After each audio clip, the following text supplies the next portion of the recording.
Namoonni baay'een keessaan eessa akkan jiraadhu na gaafattu karaa tiiktookiitiinis karaa keessaa na barreessitanii eessa akkan jiraadhu na gaafattu namoonni baay'een keessanii amma eessa akkan jiraadhu isinitti agarsiisaa. Kunoo akkuma amma argitan kana magaalaa xiqqoo baadiyyaa fakkaattu keessan jiraadha. Karaa keessa magaalaatiin osoo hin taane qarqara magaalaan deemaa jira jechuudha. Bakka ta'een deema.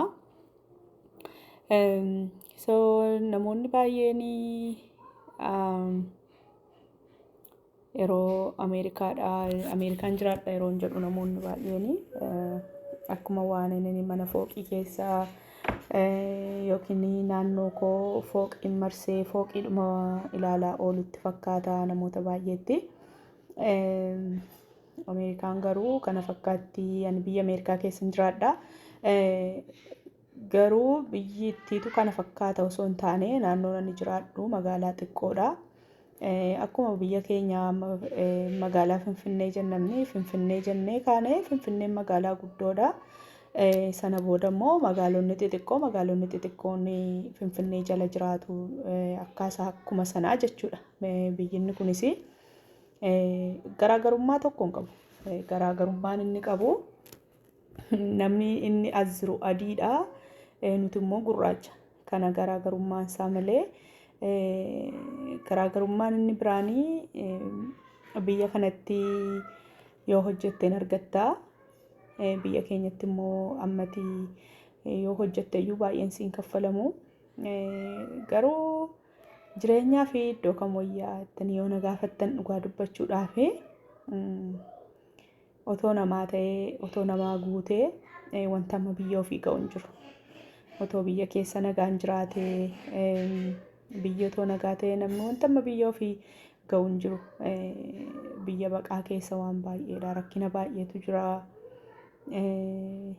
Maatiirraa adda ba'anii jiraachuun baay'ee ulfaata.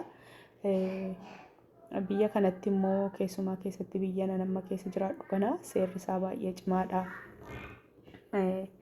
As biratti laayitiitu nu dhaabe waan ta'eef daqiiqaa muraasa dhaabbanna. Seerri isaa baay'ee cimaadha biyya kanatti. Namni ijoollee manatti dhiisanii manaa ba'uun hin danda'amu. Hojii hojjechuun immoo dirqama. Hojiin hojjenne taanaan immoo jireenya jiraachuun baay'ee ulfaata. Maalan nagaa yeroo baay'ee biyya Ameerikaa yeroo jedhamu maaliif birriitu isinii kaffalama miti. Manni isinii kenname keessa jiraattu miti. Konkolaataan isinii kennama miti. Ijoollee yoo godhattan immoo ijoollee keessanii isinii kaffalama miti. Wantoota akkasiitu jira informationii dhugaarraa fagaate. Garuu akkas miti biyyoonni alaa gara biyyoonni Awurooppaa kuni akkas ta'uu danda'a. Iddoo tokkoon illee nan beeka kan ijoolleen yeroodhuma isaan dhalatanii ka'ee kan kaffalamuuf nan beeka. Garri kun garuu dhugaa dubbachuudhaaf hin jiru wanta kana naannoo inni jiru keessumaa keessattuu. Isumayyuu paartiin biyya kana paartonni biyya kana keessa jiran paartii lamadha. Diimokiraatii fi Rippaabilikii jedhamu. Warra gara diimokiraatii bulchu sana jiraatan illee wayyaa irra caalaa immoo naannoo an amma jiru kun paartiin Rippaablikaan warra jedhamantu bulcha. Rippaabilikaaniin kun baay'ee ulfaataadha jechuudha. Seerri isaanii baay'ee warra akkasii baqattoota biyya isaaniitii ba'anii biyya isaanii keessa jiraatan kanallee baay'ee wanni jedhanii. So ulfaataadha walumaa galatti. Hamma yoonaayyuu dhaabbanni nagaa kunoo seerri isaa baay'ee cimaadha. Laayitiin si'ifu malee deemuu hin dandeessu biyya kana. Garuu maal isiniin jechuun barbaada. Jireenyi eessumayyuu yoo ta'e jireenyi salphaan hin jiru. Jireenyi algaa namaa ta'u hin jiru. Garuu immoo haa ta'u gaa maalis ta'u maal biyyi keessa jiraatanii biyya nagaa qabu ta'ee jennaanii omaayyuu miti gaa haa ta'u dadhabbiin jiraachuu danda'a. Biyya kana wanti ulfaatu inni guddaan hojiin isaa baay'ee cimaa, hojiin isaa baay'ee ulfaataa. hojiidhaa gad deebitanii jennaan immoo namoonni maatii qabdanuu gara maatii keessaniitii ijoollee keessan kan teekar godhu isinii kan nyaata bilcheessu isinii bakka maalin isiniin jedhagaa maalli isa kamiin isinitti himeen isa kamiin dhiisaa waa'ee biyya ormaa warra biyya ormaa keessa jiru beekaa. Namni balbala isaa cufateetu ba'a balbala isaa cufatee galaa manatti galeennaan balbala isaa cufatee taa'a biyya kanatti. Argitaniittu yoo ta'e miidiyaarra wanti deddeemaa ture tokko gidduu darbee garuma biyya gara kanaati. Namni mana keessatti du'ee du'aan reeffisaa dhangala'ee jechuudha bakka goggogee lafee duwwaa ta'ee gara waggaatti iyyuu eggii siqee booda poolisiin mana inni keessa jiraataa ture sana cabsee gaafa jedhu namichi qaata du'ee qabargii du'ee barriyyuun beekamu lafee isaa duwwaan argame wantoota akkasiitu jira. Sababiin isaa maaliif namni isinitti dhiyoon jiru taanaan namni waa'ee keessanii dhimma godhatee jirtamoo hin jirtuu namni namaan jedhu hin jiru.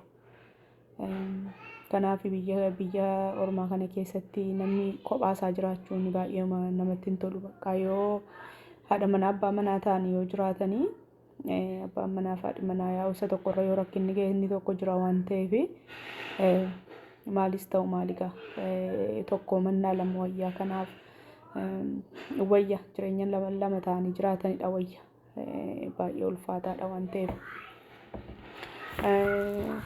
Kanan isiniin jedhagaa maal akkana haasa'uun qindeeffanne hundumaaf iyyuu magaalaa xiqqoo akka kanaa magaalaa xiqqoo bareedduu kana keessan jiraadha. Biyyi ishii biyya Ameerikaadha garuu magaalaan ishii xiqqoodha. Waaqayyoof galatuun jiraatama hojiin hojjetame jennaan hin jiraatama.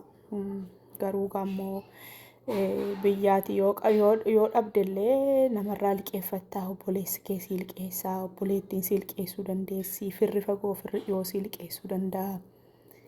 Biyya kana amma yooti namaan hin qabullee yooti jettee namni si amanu hin jiru. Hin qabu jechuun akka qaaniitti ilaallatama. Keessumaa keessatti warri biyya jiru namni biyya alaa jira namni yeroo jedhamu waanuma dadhabbii tokko malee mukarraa akka buna miti mukarraa kan funaannatamu akkuma bunaa akkuma baala bunaa ciran sanaa akkasuma waan horiin ciramu namatti fakkaata gara namoota yaa'u hin argine waan ta'eef namoonni hin argine baay'ee ulfaataadha waan dhabuu namatti hin fakkaatu namni yeroo biyyaa baatanu rakkinni waan jiru namatti hin fakkaatu garuu bakka jireenyumaaf iyyuu si'a tokko yeroo dhumatti jiraachuudhaaf iyyuu nama jibbisiisutu ga'a. Siistemii isaaniitii wajjin wal baruun baay'ee ulfaataa. Afaanni baay'ee ulfaataadha. Keessumaa keessattuu namoonni biyyatti xiqqoo barumsa qabullee gaafa ta'u namni biyyaatti barumsa hin qabne baay'ee rakkata. Biyya kanatti isuma biyyattiyyuu barumsa qabaatee inni dhufeyyuu aksentiin isaanii nama hangalu bakka Ingiliffinni nuyi barannuu fi Ingiliffinni isaan haasa'an tokko miti baay'ee nama rakkisaa. Kana hundumaa gaa chaalenjii kana hundumaa dandamateetu gaa jiraata ilmi namaa. Biyyuma kamiyyuu keessa yoo jiraatame gaa silas chaalenjiin dhabamu mitiire biyyi lafaa kun silas chaalenjii qabaa. Kanuma hunda keessa darbeetu jiraatama gaa. Biyya kana maaltu hojjetama yoo jettanii waan baay'eetu jira. Wanti hojjetamu waan baay'eetu jira. Barumsa barachuunis hin danda'ama biyya kanatti carraan barumsaa baay'ee bal'aadha. Lakkii immoo barumsaan baradhu hojiin hojjedhas immoo yoo jedhame hojjetama. Rabbi nagaa namaa kennee waaqayyo nagaa namaa kennee jennaanii hin hojjetama. Si'a tokko gaa waan sirra darbee namaa gootu dhabda malee ofii keerra darbitee nama gargaaruu dadhabdaa yeroo tokko. Keessumaa keessattuu yeroo maatii godhattu ofirra darbitee waan ijoollee keetii ga'u guuttee waan ofii keetii ga'u guuttattee nama darbitee nama gargaaruu dadhabda. yeroo sana immoo nama baay'ee gaddisiistaa jechuudha. Namni egaa silas namni faayidaadhaaf namatti siqate silas faayidaa gaaf namarraa dhabu namarraa deemamniire waan hundumaa keessatti immoo garuu kan nama hubatu maatii qabaachuun immoo baay'ee barbaachisaadha. Maatiin si hubatee jennaan